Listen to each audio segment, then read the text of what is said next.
সন্দেহ মুক্ত কিতাবটা আমি আল্লাহ তাআলা কাদের জন্য নাযিল করলাম? গোটা পৃথিবীবাসী শুনে রাখো, হুদাল লিল মুত্তাকিন। আমি আল্লাহ তাআলা এই কিতাবটাকে মুত্তাকিদের জন্য নাযিল করেছি।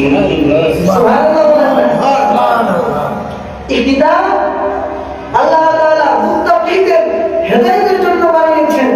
আল্লাহ কোরআনে বলেন, কুতিবা আলাইকুমুস সিয়াম কামা কুতিবা আলাল্লাযীনা মিন ক্বাবলিকুম লাআল্লাকুম তাত্তাকুন। আল্লাহু আকবার। আল্লাহ কোরআনে কায়দা দুনিয়ার মানুষেরা শুনে রাখো, আমি আল্লাহ তোমাদের উপর রমজানের রোজাকে ফরজ করেছি যেন তোমরা মুত্তাকি হইতে পারো। সুবহানাল্লাহ। তাহলে এই আয়াত দ্বারা বোঝা গেল রমজানের রোজা ফরজ হয়েছে কি জন্য? মুত্তাকি বানানোর জন্য। আমরা যেন মুত্তাকি হতে পারি এই জন্য আল্লাহ তাআলা রমজানের রোজাকে কি করেছেন? ফরজ করেছেন। আর এই কুরআন নাযিল হয়েছে কাদের জন্য? মুত্তাকিদের জন্য। সুবহানাল্লাহ। মুত্তাকি হওয়া যায় রমজানের রোজা রাখার দ্বারা।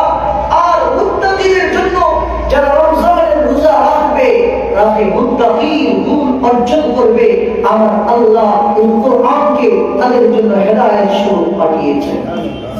এটা আল্লাহর হুদাল লিল মুত্তাকিন। এই কোরআন হলো মুত্তাকিদের হেদায়েত। মুত্তাকিদের অনেক গুণ আছে, মুত্তাকি হওয়ার অনেক গুণ কারণ আছে। অনেক ভাবে বান্দা মুত্তাকি হতে পারে। তাকওয়া অর্জন হতে পারে। তাকওয়া অর্জন, আমার ভয় অনেক ভাবে বান্দা তার ভিতরে ঢুকাইতে পারে। আমার ভয় তাকওয়া ঢুকানোর একটা মাধ্যম হলো রমজান। এই রমজানে তোমরা পরিপূর্ণভাবে আমার ভয় মুত্তাকি হয়ে যাইবা। এই জন্য রমজানের পরে শাওয়াল মাস দিছি, কোরআন শিখার মাস। রমজানে তুমি কোরআন শিখবা, শাওয়াল মাসে মাদ্রাসায় মধ্যে ভর্তি শুরু হয়ে যায়। সুবহানাল্লাহ। এই জন্য বললাম শাওয়ালে মাদ্রাসায় ভর্তি রমজানের পরের মাস থেকে ভর্তি শুরু হয়। যে কোরআন মুত্তাকি হবে, রমজানে সে মুত্তাকি হবে, তার ভিতরে তাকওয়া ঢুকবে। তাকওয়া ঢুকে কোরআন শিখার আগ্রহ তার ভিতরে পয়দা হবে। আর এই কোরআন শিখবে শাওয়ালে। সুবহানাল্লাহ। আল্লাহ বলেন হুদাল লিল মুত্তাকিন। আমি মুত্তাকিদের জন্য এরকম একটা কিতাব নাযিল করেছি যে কিতাবের মধ্যে কোনো কি নাই? ভুল নাই, সন্দেহ নাই, কোনো সন্দেহ নাই।